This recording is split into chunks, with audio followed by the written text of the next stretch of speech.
नमस्कार दोस्तों, कैसे हैं आप। Welcome to all of you. मैं आपकी दोस्त और होस्ट शिल्पी मेरे यूट्यूब चैनल प्रगति की पर आपका बहुत बहुत स्वागत करती हूँ। आज मैं आप लोगों के लिए टॉपिक लेके आई हूँ कंप्यूटर में माइक्रोसॉफ्ट विंडोज़। माइक्रोसॉफ्ट विंडोज़ एक ऐसा टॉपिक है जो आपके हर एग्ज़ाम्स में आता है। ये बेसिक क्वेश्चंस इसके ज़रूर आते ही हैं। लाइक अगर आप UPSSC जूनियर असिस्टेंट का एग्ज़ाम देने जा रहे हैं जो आपका 27 अगस्त को होने वाला है, तो ये क्वेश्चंस आपके लिए इम्पोर्टेंट होने वाले हैं। बल्कि अगर आप UPPCL TG2 का एग्ज़ाम देंगे, उसकी तैयारी भी कर रहे हैं, जिसकी नोटिफिकेशन इस साल कभी भी आ सकती है इन 1-2 महीनों में, या फिर आप UPSSC PET का भी एग्ज़ाम की तैयारी कर रहे हैं, या आप Allahabad high court AHC RO ARO की तैयारी कर रहे हैं, या फिर आप UPSSC के PET एग्ज़ाम की तैयारी कर रहे हैं, तो भी आपके लिए ये क्वेश्चंस कंप्यूटर के इंपॉर्टेंट होंगे। क्योंकि कंप्यूटर जो है वो हर एग्ज़ाम्स में थोड़े बहुत क्वेश्चंस, बेसिक क्वेश्चंस पूछे जाते ही हैं। तो आइए हम ये MCQs की सीरीज़ स्टार्ट करते हैं। तो हमारा पहला क्वेश्चन है, विच of the following is a cloud storage service provide by Microsoft. Microsoft द्वारा प्रदान की गई क्लाउड स्टोरेज सेवा कौन सी है। जो आपका माइक्रोसॉफ्ट एक क्लाउड स्टोरेज प्रदान करता है, किसके लिए, आपके डेटा को आप अपने डेटा को ऑनलाइन सुरक्षित रख सकें, ऑनलाइन सिक्योर रख सकें, जिससे कोई भी उस डेटा को ना चुरा सके, ना उसका कुछ हार्म पहुंचा सके। तो क्लाउड स्टोरेज सर्विस प्रोवाइड करता है माइक्रोसॉफ्ट। तो वो इनमें से कौन सी है, वो है आपकी वन ड्राइव। आप वन ड्राइव में अपना डेटा ऑनलाइन सुरक्षित रख सकते हैं। तो इसका आंसर है option B, OneDrive. OneDrive cloud storage में आप अपना डेटा सिक्योर रख सकते हैं ऑनलाइन।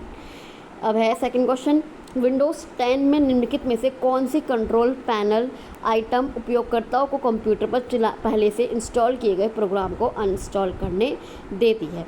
तो वो कौन है, वो है आपकी प्रोग्राम। जो आपकी कंट्रोल पैनल है उन्हीं आइटम्स को इंस्टॉल करने की अनुमति देता है जिसको यूज़र पहले से इंस्टॉल किया जाता है। तो क्या है वो, आपका क्या इंस्टॉल किया जाता है, आपका केवल प्रोग्राम इंस्टॉल किया जा सकता है, क्योंकि वह पहले से यूज़र द्वारा इंस्टॉल किया गया होता है। तो इसका आंसर है आपका option A, program. Next question, who owns the Windows operating system. ये क्वेश्चन मैंने पहली वीडियो में भी आपको बता रखा है। माइक्रोसॉफ्ट विंडोज़ के बारे में मैंने अपनी जो पहली वीडियोज़ हैं उसमें भी थोड़ा बहुत आपको इन्फॉर्मेशन दे रखी है। तो आप प्लीज़ उन वीडियो को ज़रूर देख लीजिएगा, आपको उन वीडियो से भी बहुत सारी इन्फॉर्मेशन प्राप्त होगी। तो अब हम क्वेश्चन पे आते हैं, who owns the Windows operating system. Windows operating system का जो मालिक है वो कौन है, वो है आपका माइक्रोसॉफ्ट।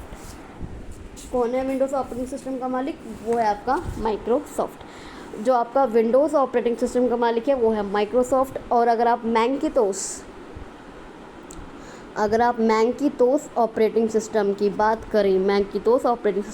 करें, तो वो किसने बनाया है, वो बनाया आपके एप्पल ने। किसने, एप्पल ने। तो मैकिंटोश ऑपरेटिंग सिस्टम का मालिक कौन हुआ, वो हुआ आपका एप्पल। अब अगर हम बात करें चिपसेट प्रोसेसर की, अगर हम चिपसेट प्रोसेसर की बात करें कि उसका आविष्कार किसने किया, उसके मालिक कौन है, तो वो है आपके इंटेल। इनको किसने बनाया है, इसको बनाया है इंटेल ने। तो इंटेल ने किसका आविष्कार किया, इंटेल ने चिपसेट प्रोसेसर का आविष्कार किया है। उसके बाद आते हैं, अगर हम बात करते हैं हार्डवेयर की, हार्डवेयर में क्या क्या आता है, हार्डवेयर में आपके आते हैं कंप्यूटर, स्पीकर। ये आपके किसने बनाए हैं, तो ये आपके बनाए हैं IBM ने। किसने बनाए हैं, ये आपके बनाए हैं IBM ने। तो IBM ने क्या बनाया है, IBM ने आपके हार्डवेयर मीन्स कंप्यूटर, स्पीकर आदि का आविष्कार किया है। तो हु ऑन्स विंडोज़ ऑपरेटिंग सिस्टम, इसका आंसर है आपका option D, Microsoft. Next question, यदि आप विंडोज़ 98 को विंडोज़ XP में बदल दें तो आप वास्तव में क्या कर रहे हैं। अगर हम विंडोज़ 98 को विंडोज़ XP में बदल रहे हैं तो हम क्या कर रहे हैं, हम उसे अपग्रेड कर रहे हैं। इस प्रक्रिया को क्या कहते हैं, इस प्रक्रिया को कहते हैं, इस प्रोसेस को हम अपग्रेड कहते हैं। यदि हम अपने कंप्यूटर में विंडोज़ 98 को विंडोज़ XP में बदल रहे हैं तो हम अपग्रेड कर रहे हैं और अब इस प्रक्रिया में क्या होता है, इस प्रक्रिया में जो होता है सॉफ्टवेयर जो होता है, या तो आंशिक रूप से, मतलब या तो उसमें कुछ फ़र्क आएगा या तो उसमें कुछ फ़र्क आएगा या उसमें सारा ही फ़र्क आ जाएगा। तो या तो आंशिक रूप से या पूर्ण रूप से आपका सॉफ्टवेयर बदल जाएगा। तो इसका आंसर है option B, upgrade. Next question, Windows उपयोगकर्ता इंटरफेस किसका उपयोग करके विकसित किए जाते हैं? जो आपके विंडोज़ उपयोगकर्ता, विंडोज़ जो इंटरफेस है, जो आपकी विंडोज़ इंटरफेस है, वो किसका प्रयोग करके विकसित किए जाते हैं? तो वो विकसित किए जाते हैं एक्स विंडोज़ का उपयोग करके। जो आपके विंडोज़ इंटरफेस है वो एक्स विंडोज़ का प्रयोग करके विकसित किए जाते हैं। जो एक्स विंडोज़ है वो बिट मैप डिस्प्ले के लिए एक ऑपरेटिंग सिस्टम है। विंडोज़ एक्स विंडोज़ सिस्टम जो है किसके लिए? Bit map display. किसके लिए ऑपरेटिंग सिस्टम है ये? बिट मैप डिस्प्ले के लिए एक ऑपरेटिंग सिस्टम है जो यूनिक्स, और ये किस पर ज़्यादा प्रयोग होता है? ये आपका यूनिक्स पर ज़्यादा प्रयोग होता है। ये आपका प्रयोग होता है यूनिक्स पर ज़्यादा प्रयोग होता है विंडोज़ इंटरफेस। तो इसका आंसर है आपका option C, X Windows. Next question, निम्नलिखित में से कौन सी जो सॉफ्टवेयर एप्लीकेशन की एक आम विशेषता नहीं है? कौन सी आम विशेषता नहीं है? तो वो है आपकी विंडोज़। जो आपकी एप्लीकेशन सॉफ्टवेयर है, जो आपके ये एप्लीकेशन सॉफ्टवेयर है, ये आपके केवल विशेष ग्रुप और विशेष उद्देश्य के लिए तैयार किए जाते हैं। जैसे मान लो आपका साइंटिस्ट हो गए, स्कूल प्रशासन हो गया, स्कूल हेड हो गई, या फिर ऑफिस वर्क के लिए या लाइब्रेरी के लिए या मैनेजमेंट के लिए ही तैयार किए जाते हैं। और इसमें कौन कौन से ऑप्शन होते हैं? इसमें आपके होते हैं menu, help, search, view, file, edit, इसमें ये सब ऑप्शंस होते हैं। जबकि विंडोज़ क्या है? जबकि आपका विंडोज़ क्या है? विंडोज़ जो है आपका एक ऑपरेटिंग सिस्टम सॉफ्टवेयर, वो केवल एक ऑपरेटिंग सिस्टम सॉफ्टवेयर है आपका विंडोज़। तो इसमें क्या फ़र्क हो गया? एप्लीकेशन सॉफ्टवेयर जो होते हैं वो विशेष प्रकार के ग्रुप के लिए बनाए जाते हैं, और विंडोज़ एक ऑपरेटिंग सिस्टम सॉफ्टवेयर है। तो इसका आंसर है option B, Windows. Next question, Word program किसके घटकों में किस चीज़ के घटकों में ये शामिल होते हैं? Title bar, ribbon, status bar, view और डॉक्यूमेंट वर्कस्पेस। तो ये आपके होते हैं विंडो। किस में होते हैं? विंडो। जो वर्ड प्रोग्राम है वो विंडो के घटकों में ये शामिल होते हैं, title bar, ribbon, status bar, view और डॉक्यूमेंट वर्कस्पेस। तो इसका आंसर है आपका option A, window. Next question, which of this is a boot loader for Windows 10? इनमें से विंडोज़ 10 के लिए एक बूट लोडर है। विंडोज़ 10 के लिए बूट लोडर आपका कौन सा होता है? तो वो आपका होता है बूट MGR। बूट MGR एक बूट लोडर होता है विंडोज़ 10 के लिए। अब बूट MGR विंडोज़ बूट अनुक्रमक प्रबंधक है। यह क्या करता है? यह आपका पहले माइक्रोसॉफ्ट विस्टा में पेश किया गया था। किस में पेश किया गया था? किसमें पेश किया गया था पहले? ये पहले आपका माइक्रोसॉफ्ट विस्टा में प्रवेश किया गया था। यह विंडोज़ जो आपका जो NTLDR है, इसकी जगह ली है। बूट MGR ने ये NTLDR की जगह ली है, ये इसका भी काम करता है, तो इसने इसको प्रस्थापित कर दिया है। तो इसका आंसर है आपका ऑप्शन बी, बूट MGR। ये एक विंडोज़ 10 का बूट लोडर है। नेक्स्ट क्वेश्चन, कंप्यूटर के क्षेत्र में प्रयुक्त विंडोज़ को निम्नलिखित में से कौन सबसे बेहतर रूप से व्यक्त करता है? कौन सबसे बेहतर व्यक्त करता है?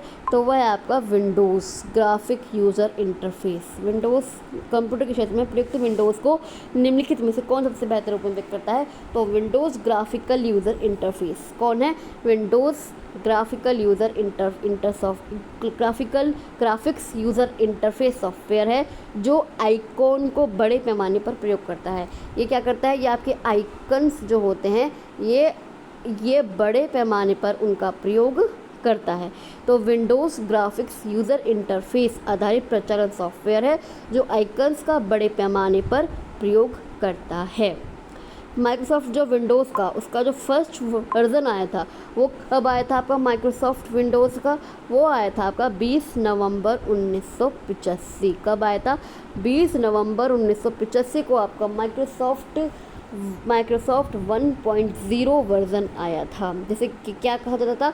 जिसे इंटरफेस मैनेजर जिसे किस नाम से जाना जाता था? माइक्रोसॉफ्ट विंडोज़ को इंटरफेस मैनेजर के नाम से जाना जाता था, जो उसका फर्स्ट वर्ज़न आया था। तो ये क्वेश्चंस मैंने पहले भी आपके कुछ से रिलेटेड मैंने अपनी पहली वीडियोस में भी दे रखे हैं, आप उन्हें जाकर देख सकते हैं, आपको उससे भी काफ़ी ज़्यादा इन्फॉर्मेशन मिलेगी। तो इसका आंसर है option C, Windows graphics user interface software है जो आइकॉन्स को बड़े पैमाने पर प्रयोग करता है। Next question, which of the following is not a setup type in Windows? निम्नलिखित में से कौन सा विंडोज़ में एक सेटअप प्रकार नहीं है? तो वो है आपका पार्सल। कौन सा? पार्शियल। जो पार्शियल है वो फंक्शन का मतलब कई से आर्ग्यूमेंट को फिक्स करके नए फंक्शंस को बनाना होता है। पार्शियल क्या होता है? पार्शियल होता है आपका फंक्शंस। पार्शियल फंक्शंस का मतलब क्या होता है? पार्शियल फंक्शंस का मतलब होता है अगर आप कहीं से आर्गुमेंट मतलब कहीं से कोई टॉपिक है, कहीं से कोई आर्गुमेंट दिया हुआ है, तो आपको वहाँ से फिक्स करके एक नया फंक्शन बनाता है। कौन? पार्शियल। इसलिए क्या है? पार्शियल आपका विंडोज़ में एक सेटअप नहीं है, मीन्स पार्शियल एक विंडोज़ में एक सेटअप टाइप नहीं है, एक सेटअप प्रकार नहीं है। तो इसका आंसर है option A, partial. Next question, which of following Windows utility is used to display the drives, folders and files on your computer system? निम्नलिखित में से किस विंडोज़ यूटिलिटी का जो उपयोग होता है वो आपके कंप्यूटर पर ड्राइव, फोल्डर्स और फाइलों को प्रदर्शित करने के लिए किया जाता है? किस विंडोज़ यूटिलिटी का प्रयोग करते हैं हम कि अपने कंप्यूटर सिस्टम पर हम किस विंडोज़ यूटिलिटी का प्रयोग करते हैं कि हम अपने ड्राइव को, फोल्डर्स को और फाइलों को प्रदर्शित कर सकें? तो वो है आपका विंडोज़ एक्सप्लोरर। किसका? विंडोज़ एक्सप्लोरर की सहायता से हम अपने ड्राइव्स, फोल्डर्स और फाइल्स को कंप्यूटर सिस्टम पर शो कर सकते हैं, प्रदर्शित कर सकते हैं। तो विंडोज़ ऑपरेटिंग सिस्टम जो है Windows operating system Windows explorer computer में उपलब्ध संसाधनों को खोजने, फाइल व्यवस्थापन को अत्यंत सरल व तीव्र बनाने के लिए, फाइल फोल्डर पर कार्य करने के लिए क्या एक शक्तिशाली टूल है? कौन सा? Windows explorer. Windows operating system Windows explorer है। विंडोज़ जो यूटिलिटी का प्रयोग कंप्यूटर पर सिस्टम, ड्राइव, फोल्डर्स और फाइलों को प्रदर्शित करने के लिए किया जाता है। विंडोज़ यूटिलिटी का प्रयोग क्या करता है? विंडोज़ यूटिलिटी का प्रयोग करते हैं फाइलों को प्रदर्शित करने के लिए, अपने फोल्डर्स को प्रदर्शित करने के लिए। तो कौन सा है? वो है आपका Windows explorer, Windows operating system Windows explorer. इसका आंसर है ऑप्शन ए, विंडोज़ एक्सप्लोरर। नेक्स्ट क्वेश्चन, जब किसी विंडोज़ सिस्टम में एक फ़ाइल को उसकी सामग्री को सहेजे बिना संपादित और बंद किया जाए, यदि हम किसी विंडोज़ सिस्टम में कोई काम कर रहे हैं और हम उसे क्लोज़ नहीं कर रहे, ना उसे खोल रहे हैं, ना उसे बंद कर रहे हैं, और हम उसे सेव किए बिना अगर उस फाइल को बंद कर देते हैं तो क्या होता है? फाइल को सहेजने के लिए उपयोगकर्ता इनपुट के लिए एक डायलॉग बॉक्स दिखाई देगा। जब हम अपना कंप्यूटर शट डाउन करते जब हम अपना लैपटॉप, अपना कंप्यूटर शट डाउन करते हैं तो एक मैसेज आता है ना कि आपकी ये फ़ाइल खुली हुई है, आप इसको बंद करना चाहते हैं या नहीं। तो इसमें यही पूछा गया है जब किसी विंडोज़ सिस्टम में एक फ़ाइल को सामग्री को सहेजे बिना संपादित और बंद किया जाए तो क्या होता है? फ़ाइल को सहेजने के लिए, फ़ाइल को बंद करने के लिए उपयोगकर्ता इनपुट के लिए एक डायलॉग बॉक्स दिखाई देगा। तो इसका आंसर है ऑप्शन डी। जब हम फाइल को बिना सेव के ही बंद करते हैं तो यूज़र इनपुट के लिए यस या नो। आप MS वर्ड पे कोई काम कर रहे हैं, आपने फाइल में कुछ काम किया और आपने उसे बंद करना चाहा, पर क्या होता है? फिर आपका यस या नो आपका वो आता है कि आप इस फाइल को सेव करना चाहते हैं या नहीं चाहते। तो क्या करता है? यूज़र एक इनपुट बॉक्स दिखाई देगा। तो इसका आंसर है फाइल को सहेजने के लिए, फाइल को सेव करने के लिए उपयोगकर्ता इनपुट के लिए डायलॉग बॉक्स दिखाई देगा, येस और नो। एक मान लो ये एक डायलॉग, ये एक मान लो ये एक स्क्रीन है आपकी, ये यहाँ पर ये लिखेगा सेव करनी है, आपको सेव करनी है येस या नो, आप किस पर क्लिक करते हैं ये आपके ऊपर है। तो इसका आंसर है option D. Next question, Microsoft Windows में नोटपैड का उपयोग किस लिए किया जाता है? अगर हम माइक्रोसॉफ्ट विंडोज़ का प्रयोग करें, विंडोज़ का प्रयोग करें और इसमें माइक्रोसॉफ्ट विंडोज़ में अगर हम नोटपैड का प्रयोग करते हैं तो उसका प्रयोग किस लिए किया जाता है? केवल टेक्स्ट, आप उसमें केवल टेक्स्ट लिख सकते हैं, आप उसमें केवल एक वर्ड, आप उसमें केवल वर्ड्स लिख सकते हैं, आप उसमें केवल वर्ड्स लिख सकते हैं, आप उसमें कोई चित्र नहीं बना सकते, कोई बाइनरी फाइल नहीं बना सकते, कोई चित्र, मतलब कोई चित्र मतलब कि आप कोई मैप वगैरह कोई कुछ भी नहीं बना सकते, आप केवल एक टेक्स्ट लिख सकते हैं, आप केवल उसमें शब्द लिख सकते हैं। तो इसका आंसर है ऑप्शन डी, केवल टेक्स्ट डॉक्यूमेंट बनाने के लिए। माइक्रोसॉफ्ट विंडोज़ में नोटपैड का प्रयोग केवल टेक्स्ट डॉक्यूमेंट बनाने के लिए आता है। नोटपैड क्या है? नोटपैड एक टेक्स्ट एडिटर है। नोटपैड क्या है? नोटपैड एक टेक्स्ट एडिटर है जिसमें हम अपने टेक्स्ट को एडिट कर सकते हैं, हम अपने टेक्स्ट को मिटा सकते हैं या कुछ टेक्स्ट लिख सकते हैं। तो इसका आंसर है ऑप्शन डी। नेक्स्ट क्वेश्चन, निम्नलिखित में से कौन सा विंडोज़ ऑपरेटिंग सिस्टम से संबंधित नहीं हो सकता? इनमें से कौन सा है जो विंडोज़ ऑपरेटिंग सिस्टम से नहीं हो सकता? तो वो है आपका open source. Open source Windows operating system से संबंधित नहीं है। पोर्टेबल ऑपरेटिंग सिस्टम से संबंधित है, GUI सपोर्ट भी है और मल्टीटास्किंग भी है, पर आपका ओपन सोर्स ऑपरेटिंग सिस्टम से संबंधित नहीं होता। पोर्टेबल, GUI सपोर्ट और मल्टीटास्किंग विंडोज़ ऑपरेटिंग सिस्टम से संबंधित, जबकि ओपन सोर्स क्या है? ओपन सोर्स क्या है? ओपन सोर्स किसी सॉफ्टवेयर में उसके जो आपका अगर आप ओपन सोर्स में क्या क्या होता है? ओपन सोर्स में आपका कोई, मान लो आप कोई वो सीख रहे हैं, लैंग्वेज सीख रहे हैं, तो उसका कोड, अगर आप उसका कोड प्रयोग करना चाहते हैं या आप उसका डिज़ाइन कॉपी करना चाहते हैं या फिर आप उसका डॉक्यूमेंट्स कॉपी करना चाहते हैं, तो आपको उसके लिए एक लाइसेंस लेना पड़ता है ओपन सोर्स में। तो ओपन सोर्स आपको यह दर्शाता है कि आपको उस सॉफ्टवेयर में उसके स्रोत कोड, डिज़ाइन और दस्तावेज आदि का अगर आप उपयोग करना चाहते हैं तो आपको लाइसेंस की आवश्यकता पड़ती है। तो इसका आंसर है ऑप्शन, इसका आंसर है option D, open source. Next question, Windows application के संबंध में OLE का पूर्ण रूप क्या है? इसमें हम OLE की फुल फॉर्म इन्होंने पूछी है। तो OLE की फुल फॉर्म है आपकी ऑप्शन डी, ऑब्जेक्ट।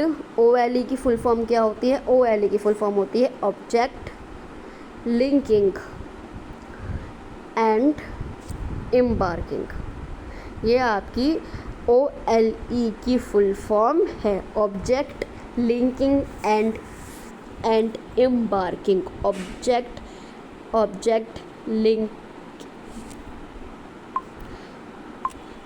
ऑब्जेक्ट, ये ऑप्शन बी है, मैंने ऑप्शन डी लगा देता पर इसके लिए सॉरी। इसका OLE का पूर्ण रूप है, OLE की आपकी फुल फॉर्म है ऑब्जेक्ट लिंकिंग एंड एम्बेडिंग। क्या है? Object linking and embedding. इसकी फुल फॉर्म है ऑब्जेक्ट लिंकिंग एंड एम्बेडिंग। ये ऑब्जेक्ट लिंकिंग और एम्बेडिंग एक वो टेक्निक है जिसको किसने विकसित किया है? जिसको विकसित किया है आपकी माइक्रोसॉफ्ट में।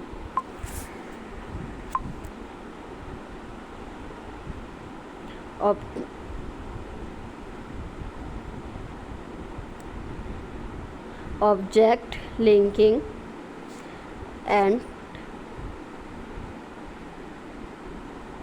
एम्बेडिंग और इसे किसने तैयार किया है? इसे तैयार किया गया है माइक्रोसॉफ्ट के द्वारा। इसे तैयार किया है माइक्रोसॉफ्ट में। इसका कार्य क्या होता है? इसका कार्य जैसे इसके वर्ड से समझना आ रहा है, इसका कार्य होता है लिंकिंग करना और एम्बेडिंग करना और लिंकिंग करना, इसका कार्य होता है। तो इसका आंसर है option B, object linking and embedding. Next question, file का नाम में दो भाग होते हैं, प्राथमिक नाम और क्या होते हैं, प्राथमिक नाम और विस्तार। क्या नाम होते हैं, एक फाइल, अगर हम किसी फाइल को सेव कर रहे हैं तो सबसे पहले उसका फाइल का नेम लिखेंगे और क्या, और विस्तार मीन्स एक्सटेंशन। मान लो किसी भी नाम से करी आप, ये pdf.file, ये आपकी किसी फाइल का नाम हो सकता है, pdf.file। तो पहला फाइल के नाम के दो भाग होते हैं, पहला फाइल का नाम प्राथमिक नाम, जो अभी आपको नाम देना है प्राथमिक नाम, और फिर एक्सटेंशन, फिर उसका विस्तार। कंप्यूटर फाइल डेटा को रिकॉर्ड करता है, डेटा फाइल को रिकॉर्ड करता है। किसी कंप्यूटर फाइल के दो भाग होते हैं, प्राथमिक और विस्तार एक्सटेंशन, जो किससे अलग होते हैं, जो आपके डॉट से अलग होते हैं। तो इसका आंसर है ऑप्शन डी, विस्तार extension. Next question, which of the following is not a setup type in Windows. निम्नलिखित में से कौन सा विंडोज़ में एक सेटअप टाइप नहीं है, एक सेटअप टाइप नहीं है, तो वह है आपका पार्शल। कौन सा, पार्शल। जो विंडोज़ में सेटअप टाइप पार्शल, विंडोज़ में क्या नहीं होता आपका, विंडोज़ में आपका सेटअप टाइप पार्शल नहीं होता। यह टिपिकल या कस्टम हो सकता है, यह टिपिकल हो सकता है, यह कस्टम हो सकता है। टिपिकल भी हो सकता है, कस्टम भी हो सकता है, पर पार्शल नहीं हो सकता सेटअप। पार्शल सेटअप नहीं होता। विंडोज़ सेटअप क्या है, विंडोज़ सेटअप, मैं आपको विंडोज़ सेटअप के बारे में कुछ बता देती हूँ। विंडोज़ सेटअप क्या है, विंडोज़ सेटअप आपका एक प्रोग्राम है, विंडोज़ सेटअप आपका एक प्रोग्राम है। विंडोज़ सेटअप क्या है, विंडोज़ सेटअप आपका एक प्रोग्राम है जो क्या करता है, जो विंडोज़ स्थापित करता है, जो विंडोज़ स्थापित करता है, विंडोज़ सेटअप। विंडोज़ सेटअप क्या करता है, विंडोज़ सेटअप आपका जो विंडोज़ है वो स्थापित करता है या किसी पहले से मौजूद विंडो को रिव्यू करता है। क्या करता है, रिन्यू करता है। ये पहले स्थापित करता है या किसी पहले से हुई मौजूद विंडो को रिन्यू करता है। तो इसका आंसर है option A, partial. Next question, shortcut used to, इसका आंसर है option A, partial. Shortcut use, कौन सा shortcut use to hide all the tabs and go direct to the desktop. अगर हम, वो कौन सा शॉर्टकट है जो हम यूज़ करते हैं अपने सभी टैब्स को छुपाने के लिए और डायरेक्टली डेस्कटॉप पर जाने के लिए, तो वो है विंडोज़ प्लस डी। कौन सा, विंडोज़ प्लस डी की सहायता से हम सारे टैब्स को छुपा सकते हैं और सीधे डेस्कटॉप पर जा सकते हैं। विंडोज़ प्लस डी का उपयोग करके हम सभी टैब छिपाते हैं और डेस्कटॉप पर सीधे जा सकते हैं। अब आती है विंडोज़ के का यूज़ क्यों किया जाता है। विंडोज़ ए का इस्तेमाल किया जाता है क्विक एक्शन को कनेक्ट, अगर हम क्विक एक्शन को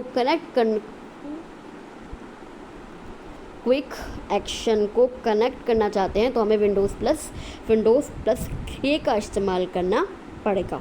अगर हम विंडोज़ प्लस अप एरो का इस्तेमाल क्यों करते हैं, विंडोज़ प्लस अप एरो का इस्तेमाल करते हैं हम विंडोज़ को बड़ा करने के लिए, विंडोज़ प्लस अप एरो। और अगर हम विंडोज़ प्लस डाउन एरो, तो विंडोज़ को छोटी करने के लिए हम इसका प्रयोग करते हैं। और विंडोज़ प्लस ए का इस्तेमाल हम क्विक एक्शन को कनेक्ट करने के लिए करते हैं। तो इसका आंसर है option C, Windows plus T. Next question, following devices aids in a GUI based OS। वो कौन सा उपकरण है GUI पर आधारित OS में सहायता देता है। अगर हम GUI पर आधारित OS में सहायता देता है, वो उपकरण कौन सा है, तो वो है आपका टच पैड। कौन सा, टच ड्रैग। तो वो कौन सा है, अगर हम, वो कौन सा उपकरण है जो GUI बेस्ड OS में सहायता प्रदान करता है, तो वो कौन सा है, वो आपका कीबोर्ड भी है, टच पैड भी है और माउस भी है। कौन सा, जो GUI जो डिवाइस है, जो आपका GUI क्या है, GUI ग्राफिकल, जो GUI आपका क्या है, GUI पर ग्राफिकल यूज़र इंटरफेस है। तो GUI जो है आपको यूज़र को ये आज्ञा देता है, यूज़र को ये ऑर्डर देता है, यूज़र को जो कंप्यूटर पर काम कर रहा है उसे क्या कहते हैं, उसे यूज़र कहते हैं। तो GUI ग्राफिकल यूज़र इंटरफेस एक डिवाइस है जो यूज़र को आज्ञा देती है कि वो इलेक्ट्रॉनिक डिवाइस से इंटरेक्ट करे। किससे? इलेक्ट्रॉनिक डिवाइस से। किससे? इलेक्ट्रॉनिक डिवाइस से। अब इलेक्ट्रॉनिक डिवाइस में आपके कीबोर्ड भी है, टच पैड भी है, माउस भी है, तो ये कौन कनेक्ट करता है? ये आपका GUI graphical user interface connect करता है कि वह इलेक्ट्रॉनिक डिवाइस से इंटरेक्ट करे। इसमें ग्राफिकल आइकन्स होते हैं। इसमें आपका ऑप्शन है ऑल ऑफ दिस। जो सभी डिवाइसेस हैं जो GUI पर आधारित OS में सहायता प्रदान करते हैं। Next question, moving an object around by clicking on it with a mouse is called. एक वस्तु को माउस से क्लिक करके उसे स्थानांतरित करने को क्या कहते हैं? हम उसे कहते हैं ड्रैगिंग कहते हैं। मतलब क्या है? ड्रैगिंग एक वो प्रोसेस है, एक वो प्रक्रिया है जिससे हम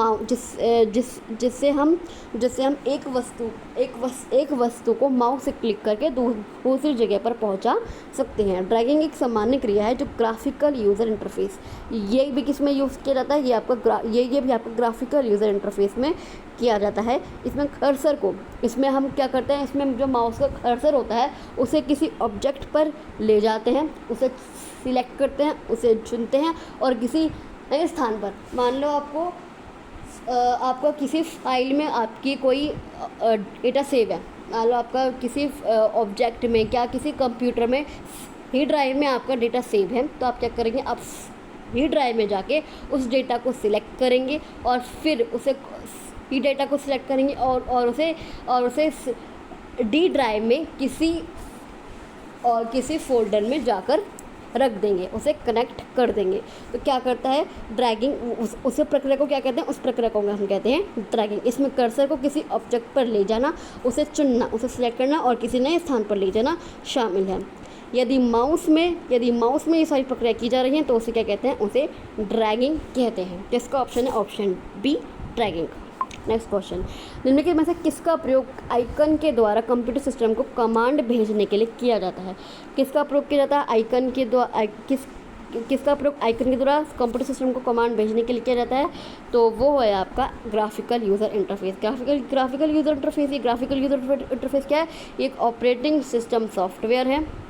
ये एक ऑपरेटिंग सिस्टम सॉफ्टवेयर है ग्राफिकल यूज़र इंटरफेस। यह यूज़र और कंप्यूटर के मध्य एक मध्यस्थ का काम करता है, क्योंकि सभी कीबोर्ड हैं और माउस हैं और टच पैड है, या ग्राफिकल यूज़र इंटरफेस के अंदर ही आते हैं। और ये एक एप्लीकेशन सॉफ्टवेयर के लिए प्लेटफॉर्म भी प्रदान करता है। एप्लीकेशन ग्राफिकल इंटरफेस में क्या होता है? MS विंडोज़ जैसा इन्वायरमेंट होता है। इसमें desktop area, icons, file and folder management होता है। ग्राफिकल यूज़र इंटरफेस में आइकन, मेन्यू, रेडियो बटन आदि टूल्स का प्रयोग कर कंप्यूटर सिस्टम को कमांड देते हैं। ग्राफिकल यूज़र इंटरफेस में क्या करते हैं? Icon, menu, radio button,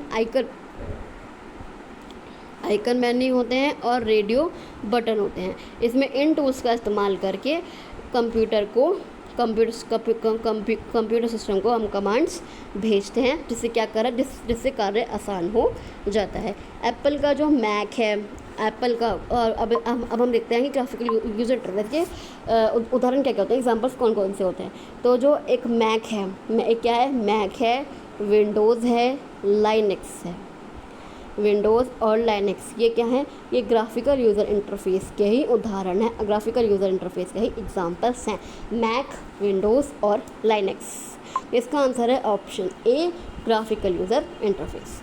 next question, Windows user interface में से क्या कहलाता है? आपका जो विंडोज़ यूज़र इंटरफेस है वो क्या है? वो है आपका GUI। ये भी ग्राफिकल यूज़र इंटरफेस है।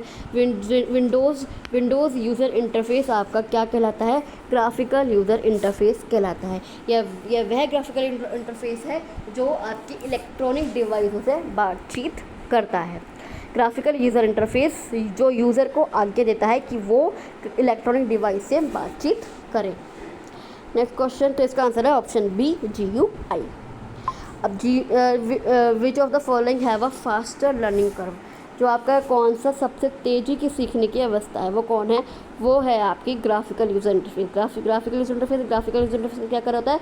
ये इसका प्रमुख कार्य है कि वो यूज़र को आगे देता है कि वह इलेक्ट्रॉनिक डिवाइस से इंटरेक्ट करे, बातचीत करे, और उसकी जो सहायता करते हैं वो कौन करते हैं? वो आपकी ग्राफिकल आइकन्स।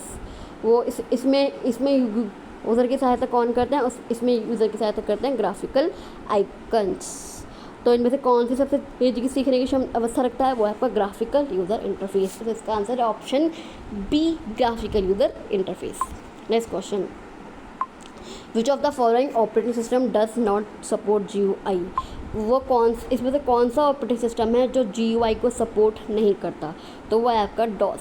कौन सा, डॉस है, डिस्क ऑपरेटिंग सिस्टम। डॉस की फुल फॉर्म क्या होती है, डिस्क ऑपरेटिंग सिस्टम। और ये GUI को सपोर्ट नहीं करता क्योंकि ये हार्ड डिस्क से जुड़ा हुआ होता है। किससे, जो ये डोस है वो आपका हार्ड डिस्क से जुड़ा हुआ होता है, और ये ग्राफिकल यूज़र इंटरफेस को सपोर्ट नहीं करता। पर आपके एंड्रॉयड हैं, IQ है, iOS है और आपके मैक है, ये आपके GUI को सपोर्ट करते हैं। पर ये आपका डॉस है, ये डॉस आपका GUI को सपोर्ट नहीं करता। DOS operating system, DOS disk operating system आपका GUI को सपोर्ट नहीं करता। Next question, Windows explorer user interface को कितने भागों में विभाजित किया गया है, तो इसको किया गया है 2 भागों में विभाजित। जो आपके विंडोज़ एक्सप्लोरर हैं, विंडोज़ एक्सप्लोरर यूज़र इंटरफेस को 2 भागों में विभाजित किया गया है। दो भागों में विभाजित किया गया है। कंप्यूटर और यूज़र के मध्य इस संबंध स्थापित करने की व्यवस्था जो है कौन करता है, वो आपका यूज़र इंटरफेस करता है। प्रोग्राम को एग्जीक्यूट करने, एप्लीकेशन को रन करने, अगर आप प्रोग्राम को एग्जीक्यूट करना चाहते हैं, एप्लीकेशन को रन करना चाहते हैं या डिवाइस को कनेक्ट करना चाहते हैं, तो इसके लिए किसका प्रयोग किया जाता है, इसके लिए इंटरफेस का ही प्रयोग किया जाता है। अगर आप प्रोग्राम को एग्जीक्यूट करेंगे, एप्लीकेशन को रन करेंगे या डिवाइस को कनेक्ट करने के लिए भी इंटरफेस का प्रयोग किया जाता है। और इंटरफेस कितने प्रकार का होता है, इंटरफेस आपका 2 प्रकार का होता है। इंटरफेस आपका 2 प्रकार का होता है। सबसे पहले है आपका, सबसे पहले कौन सा है, सबसे पहले आपका command line interface.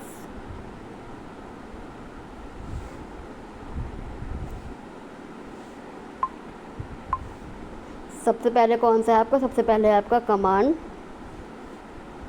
Line interface. और सेकंड कौन सा है, सेकंड का है ग्राफिकल यूज़र इंटरफेस, GUI, जो हम अब तक पढ़ते आ रहे हैं। ग्राफिकल यूज़र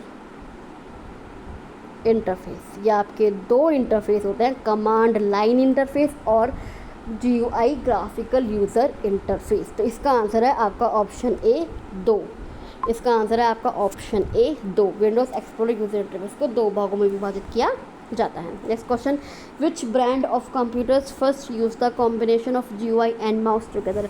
कंप्यूटर के कौन से ब्रांड ने सबसे पहले GUI और माउस के संयोजन, सबसे पहले माउस के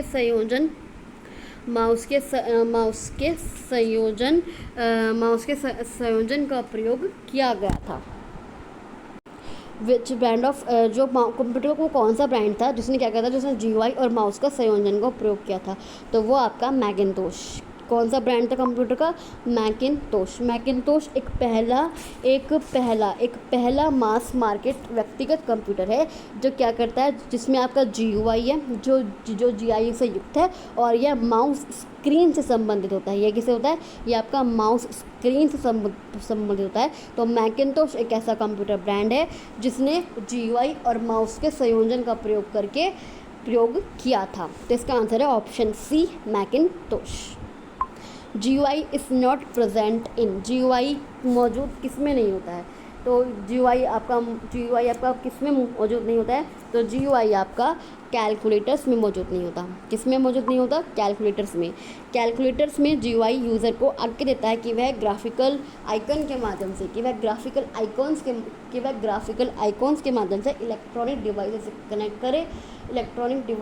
कनेक्ट करे, और यह कैलकुलेटर्स में नहीं यूज़ होता। GUI is not present in calculator. GUI में किस में GUI मौजूद नहीं होता, कैलकुलेटर्स में आपका GUI मौजूद नहीं होता, ग्राफिकल यूज़र इंटरफेस मौजूद नहीं होता। तो बस आज के लिए अभी बस इतना ही। अभी के लिए बस इतना ही MCQs में रखती हूँ।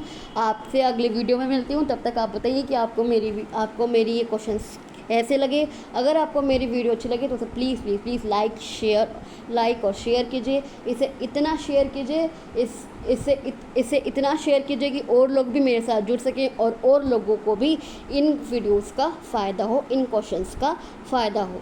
इसे इतना शेयर कीजिए। मैं आपके लिए पिछले 1 वीक से MCQs की सीरीज़ लेके आ रही हूँ, जो आपके सभी एग्ज़ाम्स के लिए काफ़ी इंपॉर्टेंट होने वाली है, क्योंकि आपका जो कंप्यूटर के बेसिक क्वेश्चंस है वो आपका ऑलमोस्ट सभी एग्ज़ाम्स में पूछा जाता है। तो मेरे साथ बने रहिए, मेरी वीडियो को देखते रहिए, मेरी वीडियोस को आप देखते रहिएगा। और प्लीज़ प्लीज़ प्लीज़ मेरे चैनल को सब्सक्राइब ज़रूर कर दीजिए। अगर आपको मेरी वीडियो थोड़ी सी भी अच्छी लगी तो प्लीज़ मेरे चैनल को सब्सक्राइब कर दीजिए। और अगर आपको किसी और टॉपिक पे मुझसे डिस्कशन चाहिए तो आप बता दीजिए क्या मैम हमें इस टॉपिक पे सेशन चाहिए, मैं आपके लिए वो टॉपिक का सेशन ज़रूर लेकर आऊँगी। आपको उसके लिए मेरे कमेंट बॉक्स पर मुझे बताना होगा कि मैं कौन सा टॉपिक पर सेशन लाऊँ। और अगर आप मुझसे कुछ क्वेरी या क्वेश्चन पूछना चाहते हैं तो आप मुझे टेलीग्राम पर भी मैसेज कर सकते हैं। मैंने डिस्क्रिप्शन बॉक्स में अपना टेलीग्राम ग्रुप का लिंक भी दिया है, आप उस टेलीग्राम ग्रुप को ज्वाइन कर लीजिए और आप मुझसे वहाँ भी कोई भी क्वेरी या कोई भी क्वेश्चंस आप मुझसे पूछ सकते हैं। तो मैं आपसे मिलती हूँ अगली वीडियो में, तब तक के लिए thank you so much. Please मेरे चैनल को सब्सक्राइब ज़रूर कर दीजिएगा इस वीडियो को देखने के बाद। Thank you so much.